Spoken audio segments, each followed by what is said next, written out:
வசனத்தை வாசிக்கலாமா?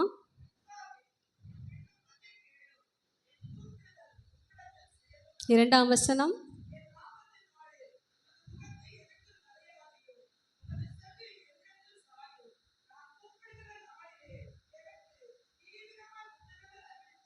பாருங்க, தாவீது சொல்லுகிறார், அந்த துயரமான சூழ்நிலையிலே ஆண்டவரை நோக்கி அவர் ஜெபிக்கிறார். நாம் அநேக நேரத்தில் துயரப்படுகிற நேரத்தில் ரொம்ப சோர்ந்து போய் விடுவோம், நமக்கு ஜெபிக்க மனமில்லாமல் இருக்கும். ஆனால் இந்த தாவீது பாருங்க, அவருடைய அந்த துயரப்பட்ட அந்த நேரத்திலே கர்த்தரை நோக்கி அவர் விண்ணப்பம் செய்கிறார். என் ஆபத்து நாளிலே உமது முகத்தை எனக்கு மறையாதேயும், உமது செவியை என்னிடத்தில் சாயும், நான் கூப்பிடுகிற நாளிலே எனக்கு தீவிரமாய் உத்தரவு அருளி செய்யும். நான் பண்ணுகிற ஜெபத்தை நீங்கள் கேளுங்க ஆண்டவரே, எனக்கு தீவிரமாக நீங்கள் உத்தரவு சொல்லுங்க அப்படின்னு ஆண்டவர்கிட்ட கேட்குறார். 3வது வசனம்.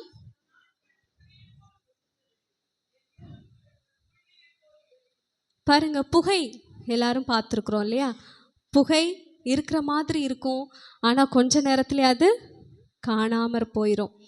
அதை போல தான் நம்முடைய நாட்கள் இருக்கிற, ஒரு புகையை போல தான் நாம் வாழ்கின்றதான இந்த உலகத்தில் வாழ்கின்ற இந்த நாட்கள் இருக்கிறது. பாருங்க, ரொம்ப ஸ்பீடாக என்ன செய்கிறது, நாட்கள் போய்கொண்டே இருக்கிறது. என் எலும்புகள் ஒரு கொள்ளியை போல் எரியுண்டது. நம்ம எல்லாம் விறகு வச்சு எரித்து பார்த்துருப்போம்ல. அந்த கொள்ளி என்ன செய்யும், கொஞ்சம் கொஞ்சமாக அதோடைய நாம் எவ்வளவு பெரிய விறகு வைத்தாலும் அது எரிய எரிய அது அளவில் சின்னதாகி கொஞ்ச நேரத்தில் அது என்ன ஆகிவிடும், சாம்பலாகி போய்விடும். அதே போல தான் நம்முடைய பலனும் இருக்கிறது. நாட்கள் செல்ல செல்ல நம்முடைய பலனெல்லாம் என்ன செய்கிறது, அதிகரிக்கிறதா குறைகின்றதா? பலனெல்லாம் குறைந்து போகின்றது. அந்த என் எலும்புகள் ஒரு கொள்ளியை போல எரியுண்டது என்கிறார். 4வது வசனம்.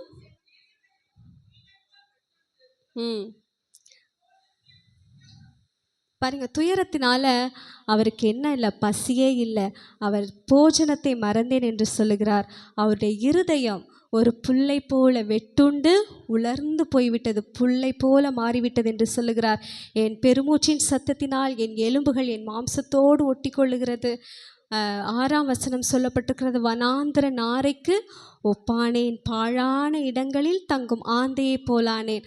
வனாந்திர நாரை அப்படின்னா, வனாந்திரம்னா எப்படி இருக்கும், ஒரு செழிப்பே இல்லாத இடம், அன்றாட தேவைகள் கூட சந்திக்கப்படாத ஒரு இடம் தான் எது, வனாந்திரம். அந்த வனாந்திரத்தில் இருக்கிற நாரையை போல் ஆனேன் என்று சொல்லுகிறார். இன்றைக்கும் நம்முடைய வாழ்க்கையில் கூட இப்படிப்பட்ட துயரங்கள் காணப்படும். நம்முடைய தேவைகள் சந்திக்கப்படாத சூழ்நிலை, ஒரு தனிமையான சூழ்நிலை. பாருங்க, பாழான இடங்களில் தங்கும் ஆந்தையை போலானேன் என்று சொல்லுகிறார். ஒரு தனிமையை இது குறிக்கிறது. 7ஆம் வசனத்திலே சொல்லப்பட்டிருக்கிறது, நான் நித்திரை இல்லாமல் வீட்டின் மேல் தனித்திருக்கும் குருவியை போல் இருக்கிறேன். எத்தனையோ நாட்கள் நம்ம அந்த கண்ணீரின் பாதையில் செல்லும்போது இரவு நேரத்தில் என்ன வராது, தூக்கம் கூட வராது. அப்படிப்பட்ட பாதையில் நாம் கூட கடந்து சென்றிருப்போம். 8ஆம் வசனம் சொல்லுகிறது, நாள்தோறும் என் சத்துருக்கள் என்னை நிந்திக்கிறார்கள், என்மேல் மூர்க்க வெறி கொண்டவர்கள் எனக்கு விரோதமாய் சாபம் இடுகிறார்கள். நாம் கூட எத்தனையோ சாப வார்த்தைகள் கேட்டிருப்போம், எத்தனையோ நிந்தைகள், அவமானங்கள் எல்லாவற்றையும் கேட்டிருப்போம். 9ஆம் வசனம் சொல்லுகிறது, நீர் என்னை உயர தூக்கி தாழ தள்ளினீர், உமது சினத்திற்கும் கடும் கோபத்திற்கும் உள்ளானேன்.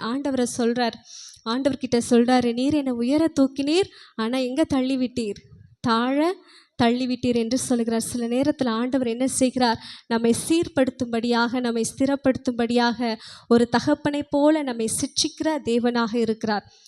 11ஆம் வசனத்தில் வாசிக்கிறோம், என் நாட்கள் சாய்ந்து போகிற நிழலை போல் இருக்கிறது, புல்லை போல உலர்ந்து போகிற. இந்த உலகத்தில் அவர் படுகிற ஒவ்வொரு வேதனைகளையும் அவர் சொல்லி சொல்லி தன்னுடைய ஜெபத்தின் மூலமாய் ஆண்டவரிடத்தில் அவர் தெரியப்படுத்துகிறார்.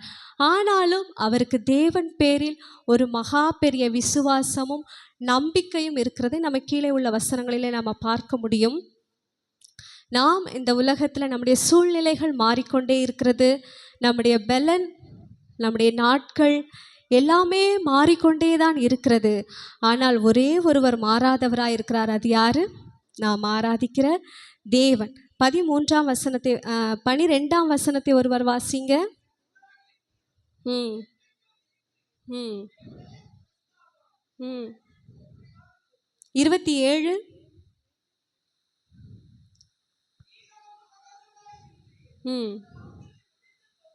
பாருங்க, கர்த்தராகிய நீரோ என்றென்றேக்கும் இருக்கிறீர். இந்த உலகத்தில் எல்லாமே மாறி போகும், நாம கூட ஒரு நாள் மறைந்து போவோம். ஆனால் என்றைக்குமே இருக்கிறது யாரு?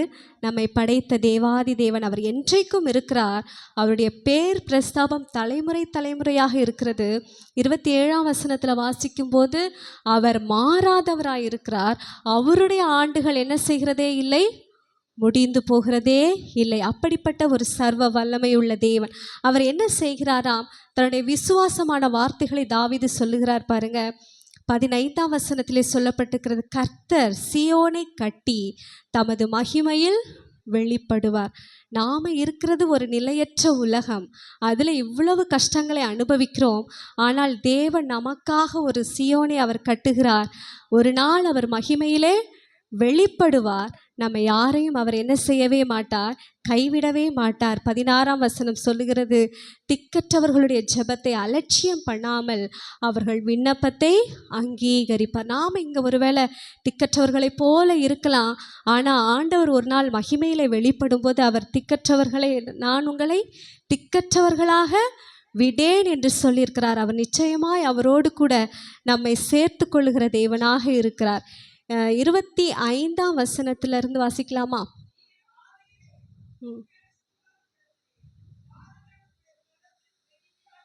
26.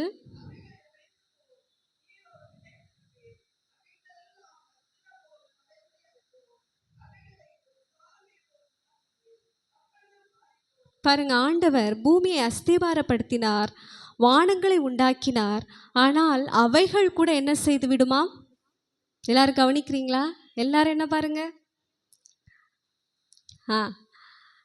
அவைகள் கூட என்ன செய்யும்? ஒரு நாள் அழிந்து போகும். எது அழிந்து போகும்? பிள்ளைங்க சொல்லுங்க பார்க்கலாம்.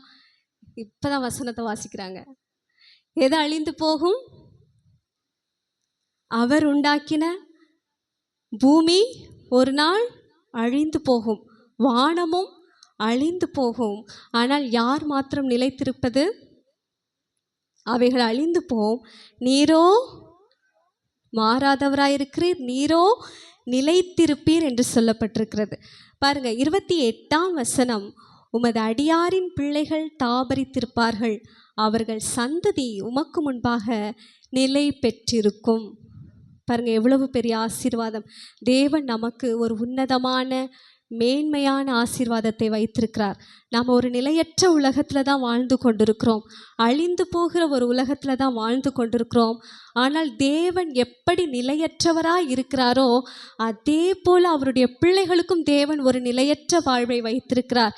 அதான் இங்கே சொல்லப்பட்டிருக்கிறது, அவர்கள் சந்ததி உமக்கு முன்பாக நிலை பெற்றிருக்கும் என்று சொல்லப்பட்டிருக்கிறது. பாருங்கள், எப்படி நாம் அவரோடு கூட நிலைத்திருக்க முடியும்? எபிரேயர் 12ஆம் அதிகாரம் 1ஆம் வசனத்தை வாசிங்க.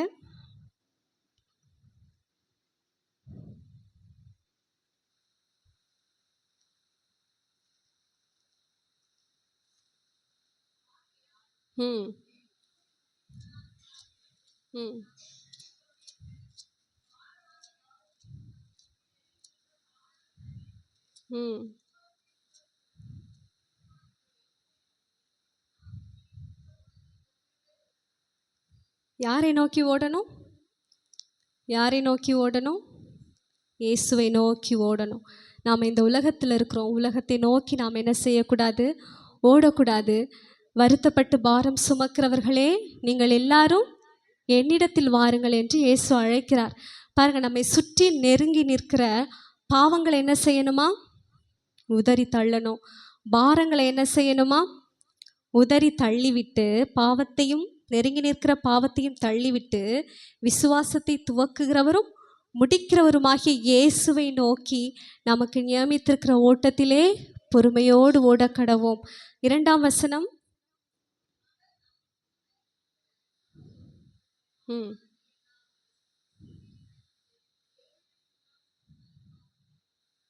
பாருங்க, ஆண்டவராகிய இயேசு கிறிஸ்து அவருக்கு முன்பாக வைக்கப்பட்டிருந்த சந்தோஷத்தின் பொருட்டு இந்த உலகத்தில் அவர் அனுபவித்த சகல விதமான அவமானங்களையும் அவர் என்ன செய்து கொண்டார்? ஏற்றுக்கொண்டார். 3ஆம் வசனம். ம்.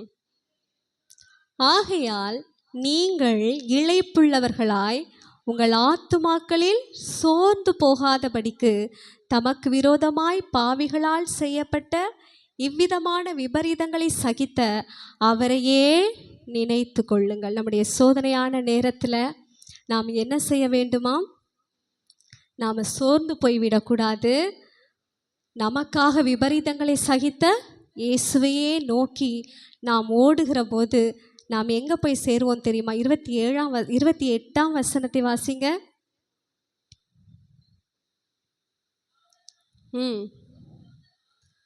அசைவில்லாத ராஜ்யத்தை பெறுகிறவர்களாகிய நாம்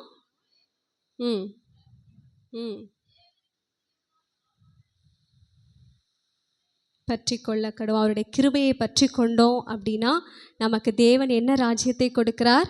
அசைவில்லாத ராஜ்யத்தை கொடுக்கிறார். நாம் இப்பொழுது வாழ்கிற ராஜ்யம் எப்படிப்பட்ட ராஜ்யம்? ஒரு அசைந்து போகிற, அழிந்து போகிற ராஜ்யம். இங்கே என்ன இருக்குது?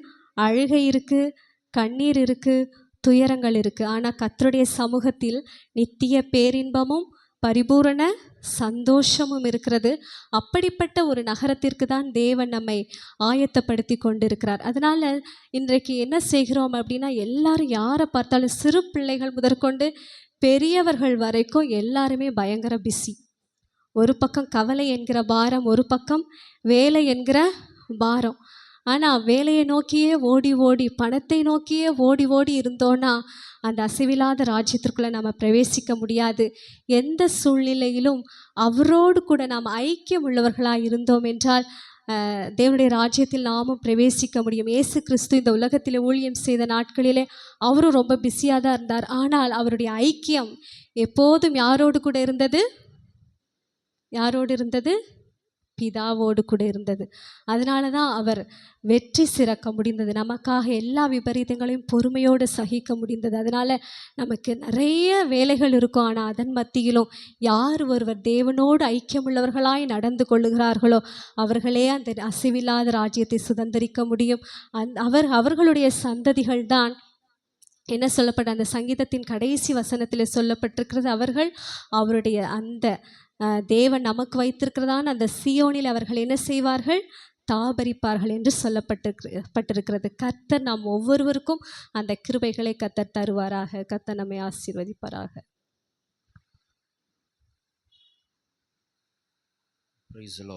தேவன் கொடுத்ததான நல்ல சங்கீத பாக விளக்கத்திற்காக தேவனை ஸ்தோத்தரிப்போம். ஸ்தோத்திரம் ஸ்தோத்திரம்.